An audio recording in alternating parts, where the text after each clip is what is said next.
Just wanted to pop in real quick and say a disclaimer. This video does talk about eating disorders and talks about some of the vices that I've had in the past. So I do bring up being bulimic, I do bring up purging, I do bring up alcoholism. So if any of those things are things that you don't want to listen to or maybe triggered by, definitely don't watch this video, but watch my next one. Thanks. All right, on to the video. All right. I don't know how to start this.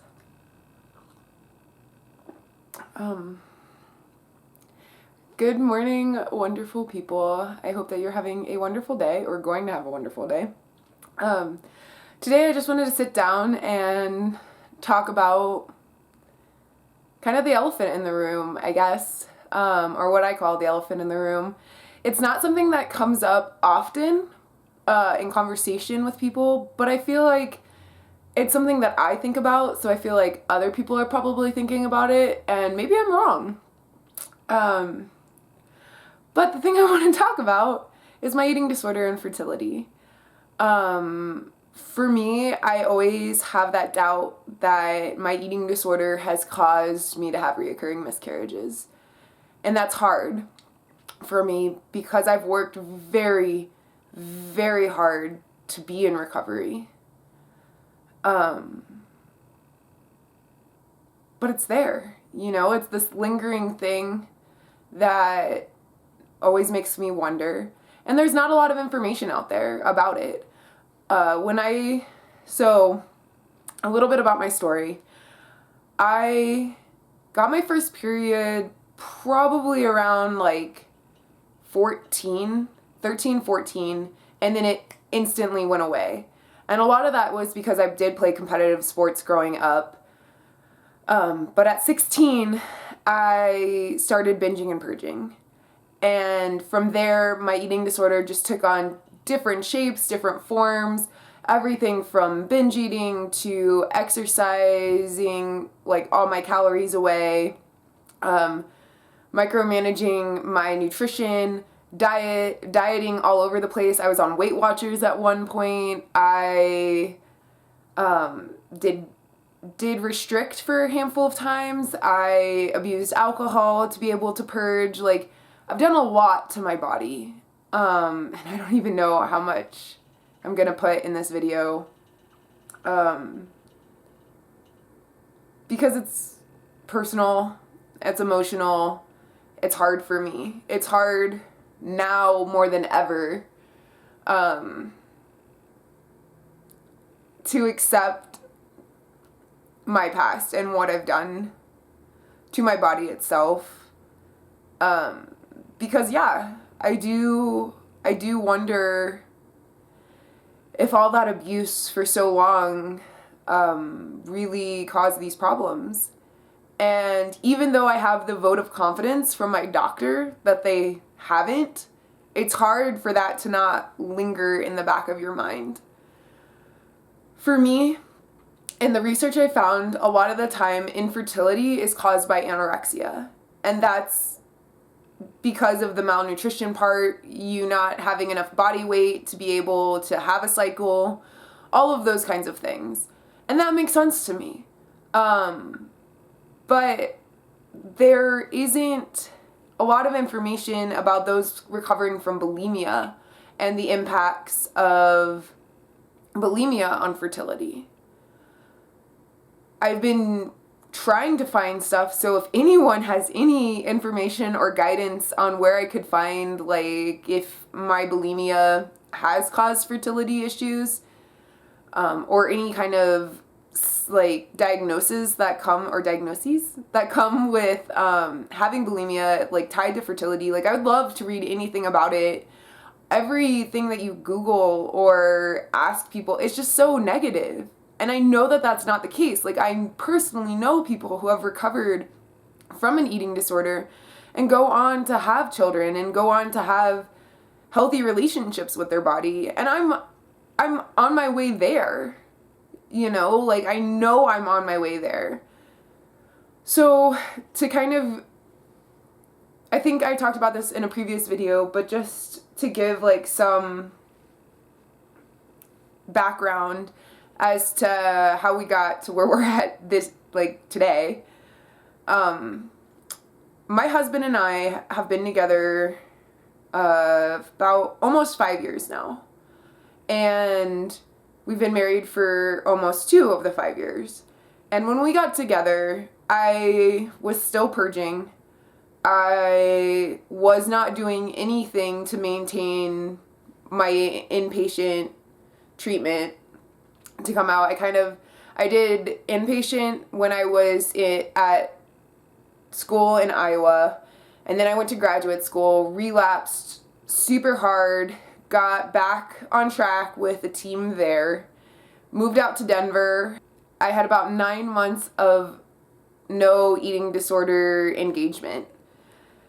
And then just being a young adult got to me, and being alone in Denver, being in a city that I moved to before really visiting, not really knowing anybody here, I definitely turned back to my vices, and alcohol and purging came back into the picture. And at that point, I met Travis and was like, this, I just want you to know that like having kids for me isn't an option. And at that point, a lot of it was because I didn't think I could mentally handle the physical changes that come with pregnancy. I just didn't think that I could do it. Then you add the fact that I was drinking so much, and also drinking so much and also purging, that it didn't seem realistic. And at that point in my life, like, I didn't think that I was ever going to break the cycle. And at that point, I was at 12 years of being involved in my eating disorder, having gone to so many therapists, having done so many different variations of treatment. I was just like, this is the best it's going to get for me. If I can go a handful of days without purging, a handful of days without drinking, like, I'm winning. But the idea of going several years, several months just wasn't happening. And on top of all of that, I wasn't getting my period consistently. I never knew if it was going to happen. Some months I'd get it, some months I wouldn't. And I just wanted to be frank with him. And he was like, that's fine. And if we decide to have children later down the line, adoption's always an option. Fostering's always an option. There's always alternative methods that don't involve me and my body changing. And so I'm so grateful for him for understanding that. And we moved forward. Like, we were dating. Things were a little rough around my eating disorder. And we kind of got to a breaking point where it was like, if you want to be in this relationship, like him talking to me, I needed to do something to start to help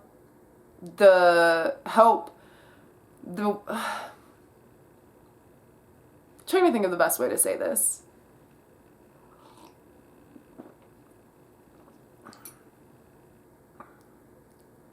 We got to the point where my eating disorder was becoming a problem in our relationship.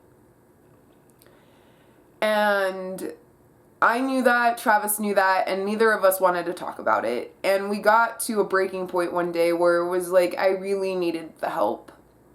And we needed to figure out how to get me the help. And fortunately for us, there are a lot of free resources here in Denver, and affordable resources here in Denver.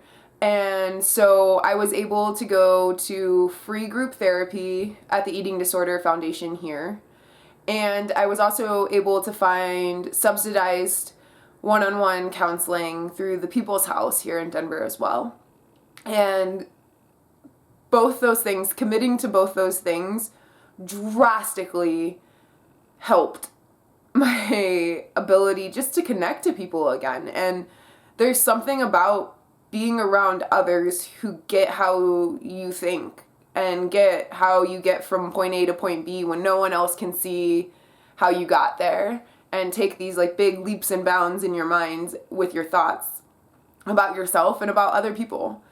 And so in addition to doing that, Travis also joined a friends and family group at the foundation to be able to for the same reasons, to be able to connect to other people that were trying to support people with eating disorders. He had never been around someone that had an eating disorder. He didn't really have any understanding of how they get, how they develop, how they work, how they manifest, all that kind of stuff.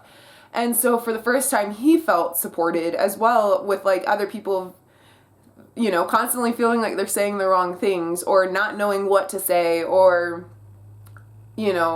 handling being attacked like in a blink of an eye when you have no idea what's going on with your partner or, the person that you're supporting. So at that point, our relationship really kind of started to pivot because both of us were doing the work around my eating disorder to make my eating disorder not this focal point in our relationship or this thing that was dividing us in our relationship. And we started to talk about kids. At this point, we were getting, we're almost 30, and we were getting to a point where it's like, yeah, we're getting closer to 30, and if this is, having children is the thing that we want, like, I personally really need to do the work to get there. And we had that conversation, and we decided that we would at least want to try. We knew that it would be difficult, and I think for both of us, we thought that the conception part is what would be difficult. I don't think either one of us ever thought that the viability part and making it through the pregnancy would really be the issue. And so we kind of took that information. We knew we wanted to at least try. And I started doing that work to mentally prepare myself for body changes, trying to get my body to get a cycle every month. And we did it. About, I'd say 16 months after we talked about wanting to try ourselves at some point. Like, we didn't have that conversation and then just start trying. We were like, okay, now I need to do the work. And for me, I turned to mountaineering, and mountaineering has,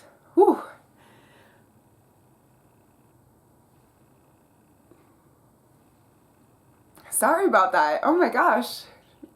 Did not expect to have that reaction. But mountaineering has really, really helped my recovery. And I do want to do a video on that and just talking about how mountaineering has really spearheaded my ability to be at this point and to be comfortable with body changes and to be comfortable eating what I need to eat, and just in general, it's helped me a lot. But that wasn't the point of that side tangent. So I turned to mountaineering, and I committed to going to Ecuador with my buddy Kale, having no clue what I needed to do. But through that process of committing to Ecuador and learning all these skills, my recovery, my connection to people, my recovery, just everything started to build off of each other. I started to put these blocks together that made sense for me, and I started having this drive to want to be better. And at that point, I was really focused on Ecuador and wasn't so much focused on having children. But it was a lingering thought of like, if I can do this trip and do these 5 peaks or 4 peaks that we went on and a hike, like, I can do the work that's necessary for being pregnant. And through that journey, I ended up getting my period back for a full year. Like, we trained for Ecuador for 2 years, and in year 1, I made the commitment as my New Year's resolution that I wasn't going to purge. And I think at that point, like, does that work for everyone? Absolutely not. Don't get me wrong. Like, I am very aware that, like, setting the New Year's resolution of not purging, like, I've probably done it a million times. But I think I was finally in a place where I was willing to commit to not doing it. I was just done, and I had hit my rock bottom, and I knew that this wasn't going to help me anymore to get to where I wanted to go. And so I made that commitment, and that year is the year that I got my period back, and that was 2017. No. 2017, 2016. I think it was 2016. 2016 is when I got my full, 2016 into 2017, I got my period every month that year. And we celebrated every month. Every month that it came on the day that it was supposed to come, we were elated because that wasn't the case. And we knew that that meant my body was getting back into a normal rhythm. So I went to Ecuador, did my thing, came back, and Travis and I really had a heart-to-heart about where I was at, if we thought trying was going to be the direction we were going. And I kind of took a few months to myself. My trip was in October last year, and I took a few months to kind of really think about where I was at and how I could handle this. And decided that I wanted to go to my OBGYN to get labs, to get checked, to get the, that thumbs of approval, like I was saying at the beginning of this video, that comfort of my doctor saying, no, you're good. Your eating disorder isn't causing you to have heart issues anymore. Your eating disorder isn't causing you to be anemic anymore. Your eating disorder, all the things that my eating disorder has me engaging with my eating disorder. That's really what it is. Me engaging with my eating disorder that was hindering my body's ability to function at its best. And we did labs. Everything looked good. Everything has looked good. My heart rate between a big test that I'm sure a lot of people have done, especially if you feel dizziness or lightheadedness, is your heart rate when you're laying down, your heart rate when you're sitting up on the table, and then your heart rate when you're standing. And it should always be going up because your heart is getting, elevated above the rest of your body, so working a little bit harder to get that blood circulating. But for me, it was always going down. And if you have dizzy spells or things like that, that's probably what you experience as well, is from laying down to going up, it's actually getting less and less, and that's an issue. And so for me, that test is always a big deal for me, because I remember the first time that I passed it, and that really was the first month of me really putting in some big steps and big efforts into not purging. And so yeah, that was another side tangent. I'm really tangenty today. I don't know why. I'm sorry. But that happened this January. I went in this January to just make sure everything was okay. We did start trying last December, and that was, 2 months after Ecuador. But I just had this gut feeling of I needed to know everything was going to be okay, which then gave me a false sense of hope. But I'm also glad that I did it. I feel very confident, even in the days that I doubt myself, that my eating disorder history has not caused my fertility issues and are not causing my fertility issues. The women in my family have struggled to get pregnant, and I know that to some extent this is genetics. The cysts that I got removed, my mother and my grandmother both have had cysts like that. Both my mom and my grandmother have had endometriosis, even though that's not what I ended up having. It's not we've had the cleanest bill of health in terms of women's health in this family. And I have to remind myself that.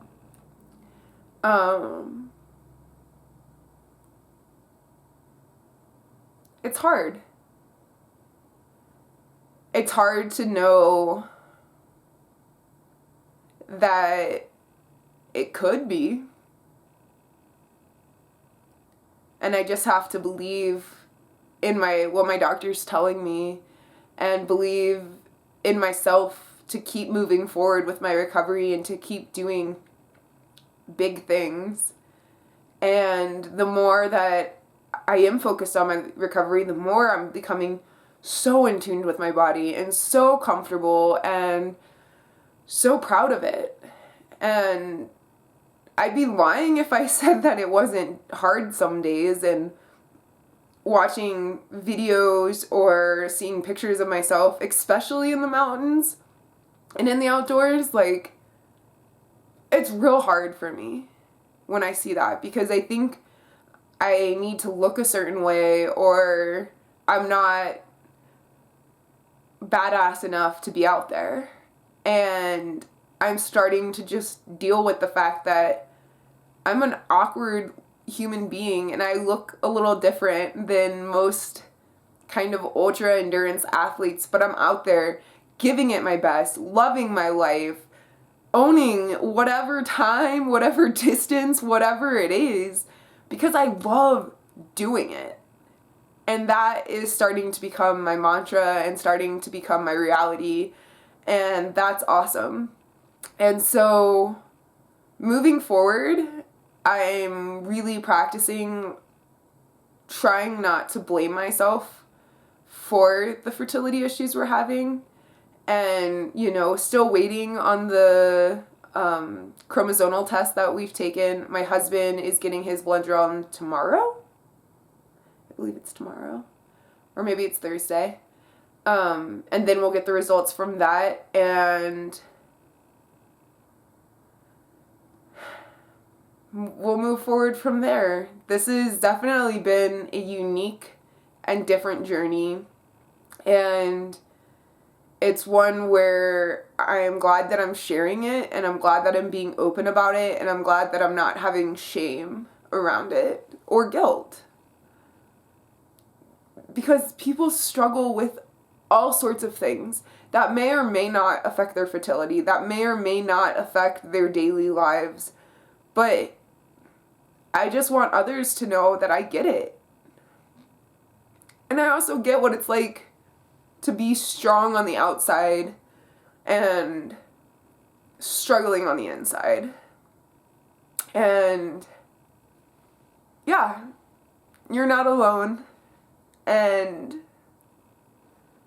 it's hard not to have answers, and it's hard to not know how to move forward sometimes, but you're not alone. I'm not alone. And we'll get there eventually. Wherever getting there is eventually for you. For me, it's having a child, and one day that will happen. And until then, best believe that I am getting after it all the time and working on getting comfortable with every aspect of my body and the changes that occur with it.